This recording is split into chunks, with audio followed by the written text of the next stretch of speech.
नमस्कार, स्वागत है आपका। मैं हूं आपके साथ सपना दीपक मंतेशा। बुलेटिन का आगाज करेंगे। मध्य प्रदेश के रतलाम में मुख्यमंत्री के काफिले की 19वीं गाड़ियों में डीजल में पानी मिलने का मामला सामने आया है, जहां पर इस पर प्रतिक्रिया देते हुए पूर्व मंत्री पीसी शर्मा ने भारतीय जनता पार्टी पर तीखा हमला किया। शर्मा ने कहा कि बीजेपी ने पूरी तरह से मिलावट हो गई है और अब यह मिलावट सीएम की गाड़ियों तक पहुंच गई है। उन्होंने सवाल उठाया है कि यदि मुख्यमंत्री के काफिले में ऐसा हो सकता है तो आम लोगों का क्या हाल होगा। उन्होंने सरकार से इस मामले की निष्पक्ष जांच कराने की मांग की है और कहा है कि प्रदेश में शासनिक ढांचे की स्थिति बहुत खराब हो चुकी है। इस मामले को लेकर राजनीति गर्मा गई है और जांच की प्रक्रिया जारी है।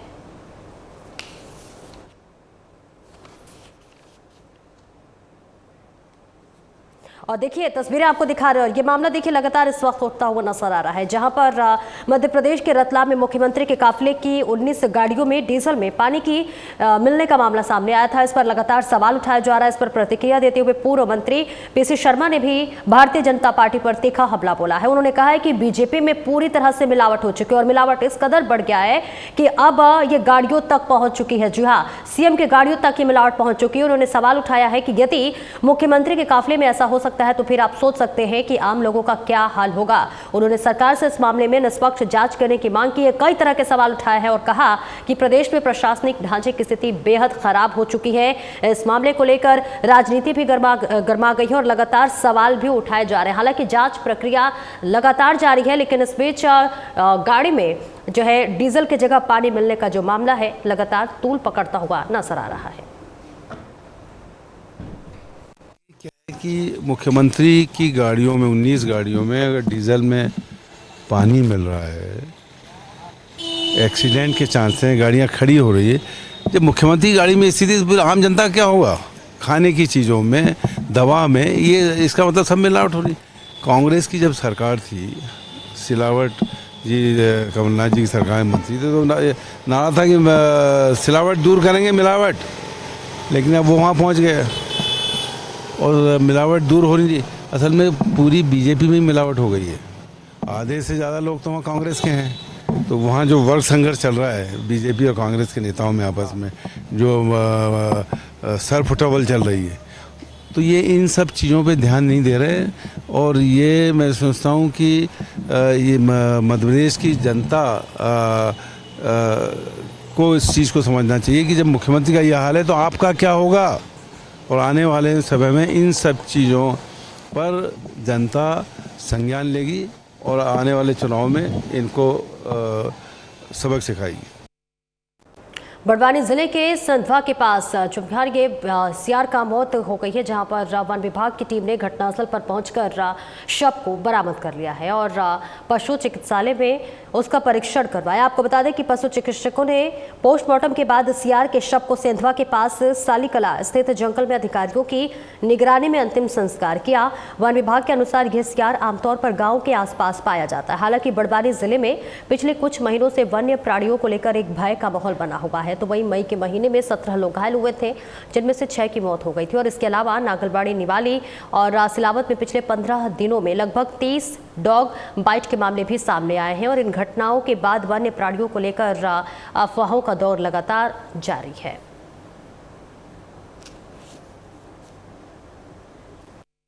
आज क्या घटनाक्रम हुआ? ये सर घटना नारायणदास हॉस्पिटल के सामने बारदोई रोड पे सुबह ग्रामीणों से सूचना मिली कि एक सियार का, या गांव वालों की भाषा में कोलिया भी इसको बोलते हैं सर, जिसको किसी ने टक्कर मार दी जानवर ने। हम लोग मैं दल बल के साथ मौके पे गया, मौका पंचनामा बनाया, वहाँ से बॉडी को वेटनरी हॉस्पिटल सेंधवा ले गया, डॉक्टर से पीएम करवाया। अभी अलग जंगल में अंतिम संस्कार मतलब दाह संस्कार कर रहा हूँ मैं। कौन सा जानवर है ये मादा सियार प्रजाति का सर। सियार प्रजाति का। ये हिंसक या लोगों को मारने वाला? नहीं सर, हिंसक प्राणी नहीं है। ये तो गांव के किनारे भी रहता है सर। इसको वन्य प्राणी कम ग्रामीण जानवर भी बोल सकते सर। लोगों का ऐसा कहना है कि सेंधवा के आसपास प्रतिदिन लगड़ पग्गा देखा जा रहा है, बार बार सोशल मीडिया में पोस्ट वायरल हो रही है। वो तो सर किसी बाहर जगह का, हम लोग जैसे भी जब भी किसी ग्रामीण या कोई सज्जन ने सूचना दी है, हमने मौके पर जाके सर्च किया था, ऐसा कोई जानवर मौके पर नहीं पाया गया सर हमको।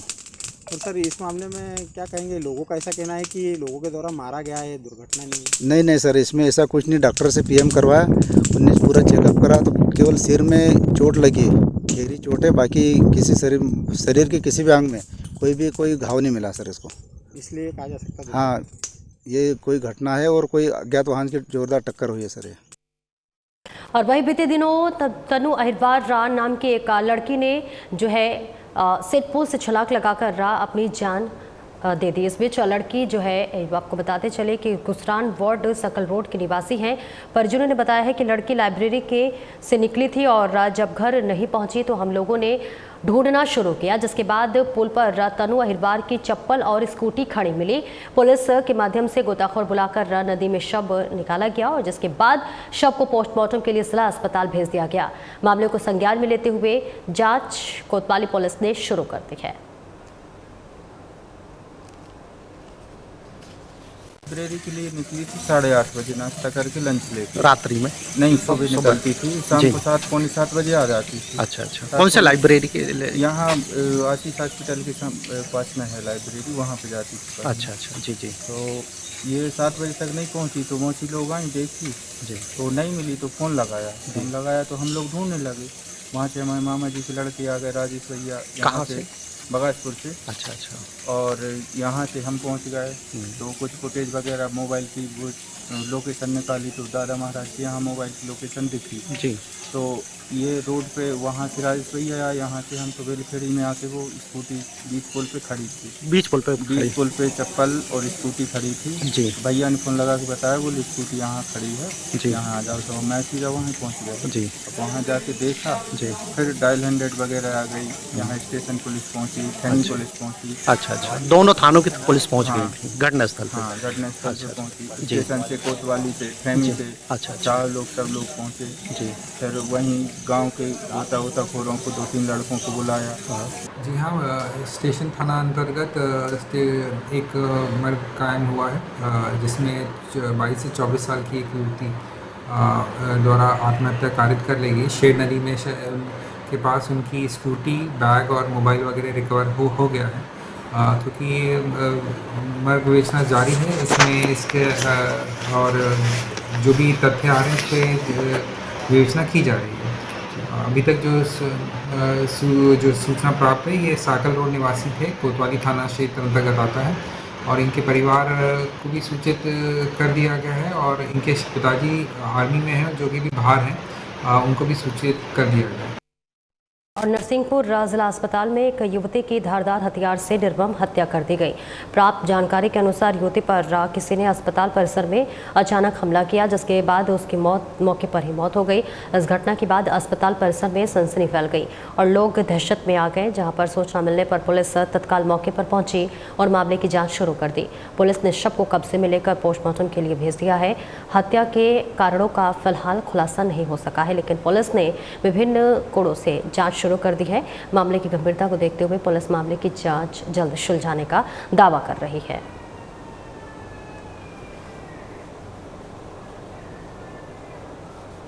घटना प्रारंभिक सूचना मिली थी कि किसी एक लड़की कोई व्यक्ति ने गले में चाकू से मार कर गया है, तो हम लोग तस्दीक के लिए ही आए हुए हैं। इससे ज़्यादा अभी कोई जानकारी सूचना प्राप्त नहीं हुई। कुछ जानकारी कौन व्यक्ति था? मैं अभी कोई जानकारी प्राप्त नहीं। और आगे बढ़ेंगे, जहानपुर जिले के शहडोल बॉर्डर पर एक दर्दनाक हादसा हुआ है, जब तेज रफ्तार ट्रैक्टर ने बाइक को टक्कर मार दी है। इस हादसे में बाइक पर सवार 2 महिलाएं गंभीर रूप से घायल हो गई हैं और ट्रैक्टर उनके सिर को कुचलते हुए वहां से भाग निकला। दोनों महिलाओं को घटनास्थल पर ही उनकी मौत हो गई। जानकारी के मुताबिक ट्रैक्टर कोतमा के केशवाही में ईंट लेकर जा रहा था जब उसने बाइक को टक्कर मारी। हादसा इतना भीषण था कि महिलाओं की मौके पर ही मौत हो गई और वही घटना की सूचना मिलते ही शहडोल जिले के केशवाही चौकी पुलिस मौके पर पहुंची और मामले की जांच शुरू कर दी। पुलिस ने शव को कब्जे में लेकर पोस्टमार्टम के लिए भेज दिया है और ट्रैक्टर चालक की तलाश जारी है।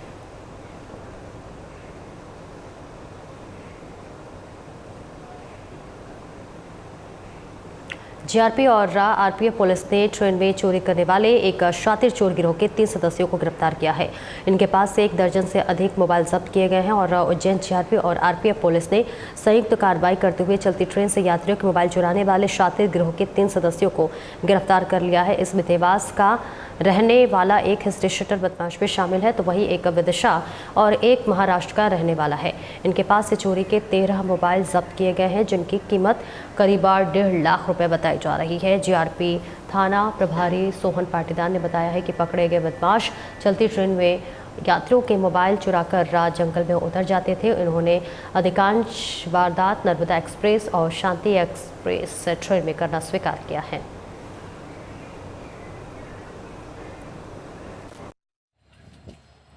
थाना उज्जैन, आरपीएफ पोस्ट उज्जैन की संयुक्त कार्रवाई में ट्रेनों में चोरी करने वाले मोबाइल के 3 आरोपियों को पुलिस ने गिरफ्तार कर उनसे 13 मोबाइल जब्त किए, जिनकी कीमत 1,43,000 है, जिसमें से एक आरोपी अजय चौहान उर्फ बारिक देवास का हिस्ट्री शीटर है, उसके विरुद्ध वैधानिक कार्रवाई कर रहे हैं। अन्य आरोपियों से भी पूछताछ की जा रही है कि उन्होंने ये मोबाइल कहाँ से चोरी किए हैं और चोरी करने के बाद वो मोबाइल कहाँ पर बेचते हैं। तरीका क्या रहता है? वारदात पैसेंजर जब ट्रेनों में सो जाते हैं उस दौरान उनके बैग से ये मोबाइल चोरी कर लेते हैं और वो चलती ट्रेन में कूद जाते हैं, कभी ट्रेन से उतर जाते हैं। कौन कौन सी गाड़ियों में चोरी करना है? ये ज़्यादातर नर्मदा एक्सप्रेस, शांति एक्सप्रेस, इन गाड़ियों में लगातार चोरियां कर रहे हैं। चोरी किए गए मोबाइल थाना में एफआईआर है? अभी तक उसकी सर्चिंग कर रहे हैं, एमआई नंबर से सर्च कर रहे हैं। जानकारी मिलने पर संबंधित अपराध में शामिल किए जाएंगे। और आगे बढ़ेंगे, जहां पर माने गांव में अशोक कदम द्वारा अवैध रूप से बड़े पैमाने पर जो है देसी और अंग्रेजी शराब की बिक्री की जा रही है। आपको बताते चले कि बार की तर्ज पर एक घर को अवैध शराब बिक्री केंद्र बना दिया गया है और जहां न सिर्फ शराब बेची जा रही है बल्कि पीने के लिए बैठने का भी इंतजाम किया गया है। स्थानीय सूत्रों के अनुसार अशोक कदम प्रशासन और कानून व्यवस्था को ठेंगा दिखाते हुए ये पूरा कारोबार जो है दारी से चलाए जा रहे हैं और रोज़ाना यहाँ शराबियों का जमावड़ा लगा रहता है, जिससे क्षेत्र में माहौल भी खराब हो रहा है। सबसे चौंकाने वाली बात यह है कि जिम्मेदार विभागों की आंखों के सामने ये सब हो रहा है, लेकिन अब तक कोई भी ठोस कार्रवाई नहीं की गई है। स्थानीय नागरिकों ने प्रशासन से इस अवैध शराब कारोबार के खिलाफ सख्त कार्रवाई की मांग की है।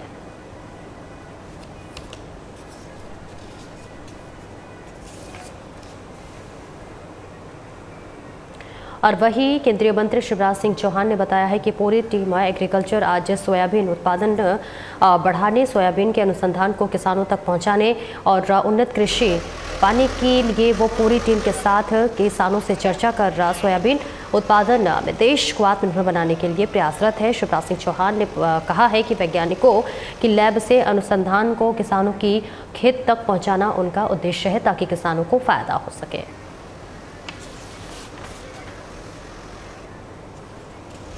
आज पूरी टीम एग्रीकल्चर इंदौर में है। देश के सर्वश्रेष्ठ वैज्ञानिक, कृषि वैज्ञानिक, किसान, कृषि मंत्री, कृषि विज्ञान केंद्र के लोग, एग्रीकल्चर यूनिवर्सिटीज के लोग और राज्य और केंद्र सरकार के अधिकारी आज सोयाबीन संस्थान आए हैं। हमने अभी विकसित कृषि संकल्प अभियान चलाया था, इसलिए कि लैब में जो प्रयोग होते हैं वैज्ञानिक करते हैं वो लैंड पे किसान के बीच जाने चाहिए, लेकिन लैब और लैंड मिलते ही नहीं थे। तो हम वैज्ञानिक कर्मचारी अधिकारियों को गांव में ले गए और आज हम यहाँ चर्चा करने वाले हैं सोयाबीन की फसल पर। सोयाबीन एक महत्वपूर्ण तिलहन की फसल है और कुल तिलहन की फसल में 34% योगदान सोयाबीन का है, लेकिन सोयाबीन की उत्पादकता बढ़ नहीं रही। कई मामलों में कुछ जगह कम भी हुई है। वायरस अटैक हो रहे हैं, एलोमोजिक और दूसरी बीमारियां फसलों को बर्बाद कर देती है। ग्वालियर से नई ग्वालियर गुना बेंगलुरु ट्रेन सेवा की शुरुआत के अवसर पर केंद्रीय संचार और पूर्वोत्तर क्षेत्र विकास मंत्री ज्योतिरादित्य सिंधिया शिवपुरी पहुंचे और रेलवे स्टेशन पर जनसभा को संबोधित किया। सिंधिया ग्वालियर से ट्रेन के जनरल डिब्बे में आम नागरिकों के साथ सफर कर शिवपुरी पहुंचे और ट्रेन को हरी झंडी दिखाकर गुना के लिए रवाना किया। कार्यक्रम में परिवहन मंत्री गोविंद सिंह राजपूत, प्रभारी मंत्री प्रद्युमन सिंह तोमर, शिवपुरी विधायक देवेंद्र जैन, पिछोर विधायक प्रीतम लोधी, कोलारस विधायक महेंद्र यादव, जिला प्रयास पंचायत अध्यक्ष नेहा यादव, बीजेपी जिलाध्यक्ष जसवंत जाटो सहित तमाम लोग मौजूद रहे।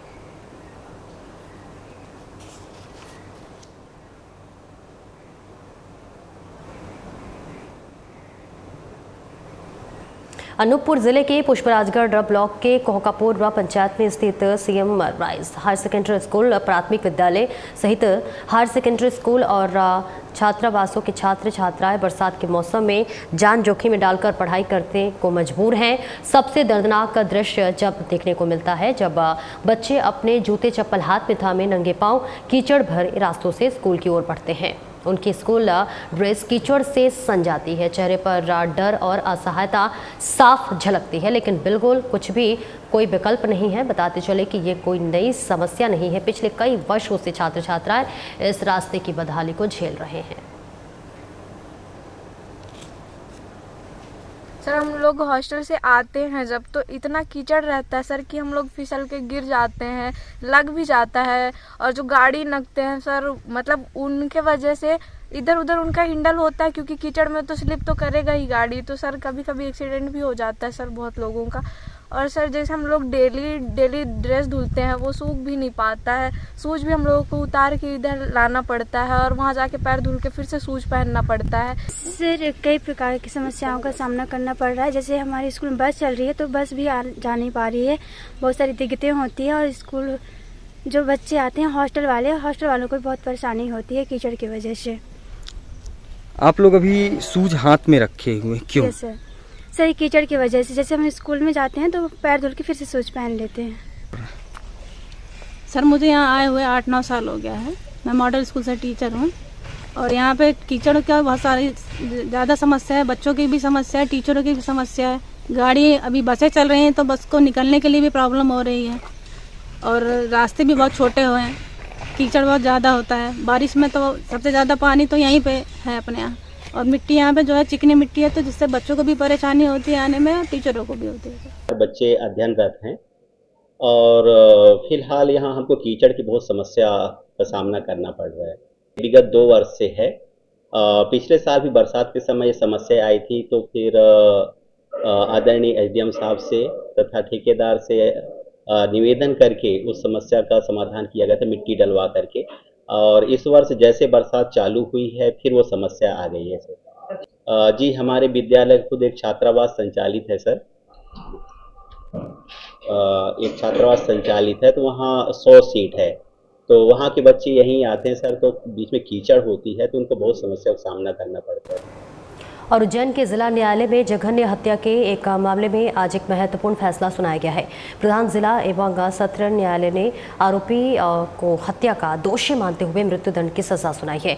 दरअसल घटना मार्च 2024 की है। आरोपी वाहिद लाला ने चरित्र शंका के चलते अपनी पत्नी संजीदा बी को बाइक पर बैठाया और नागाझीरी थाना क्षेत्र के आदर्श नगर में ले गया।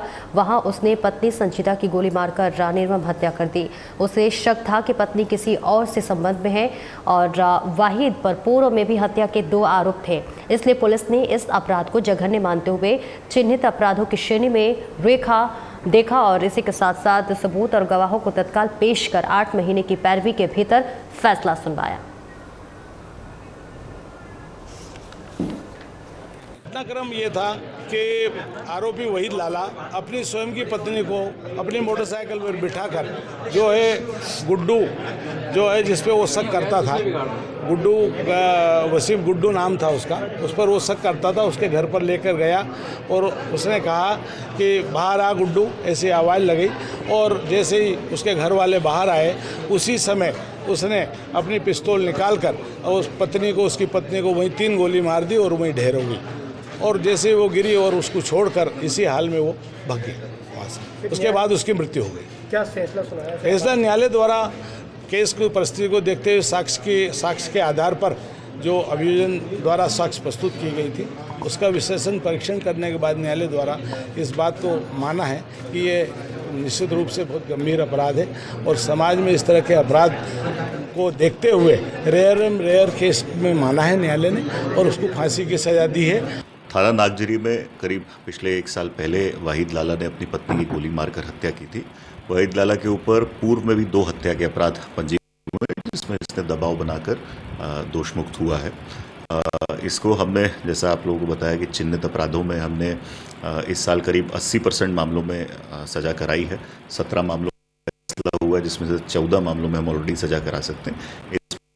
इस प्रधान जिला न्यायाधीश में करीब 8 महीने की ये पैरवी चली और आज इसमें मृत्यु दंड की सज़ा से उसको सज़ा दी गई है।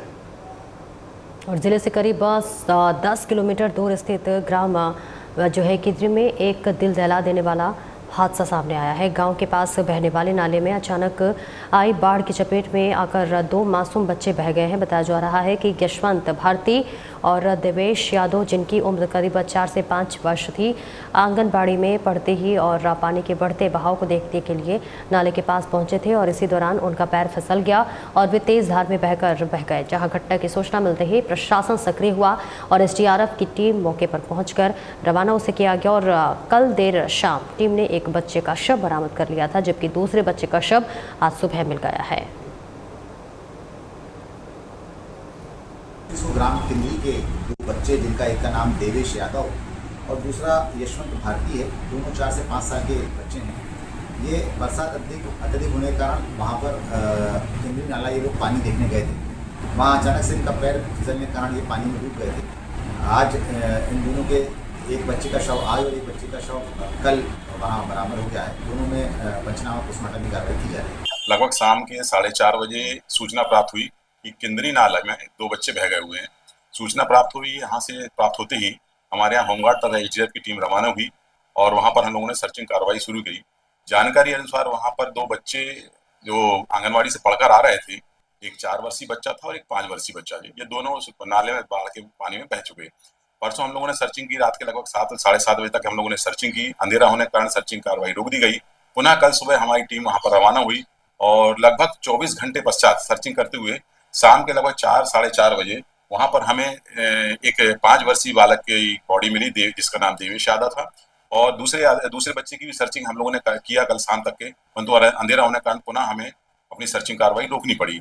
आज सुबह पुनः टीम रवाना होने से पहले ही गाँव के लोगों द्वारा जानकारी दी गई कि दूसरे बच्चे की भी बॉडी प्राप्त हो गई, जो कि यशवंत भारती की थी, जो वो 4 वर्षीय था। फिलहाल इस बुलेटिन में इतना ही। नमस्कार।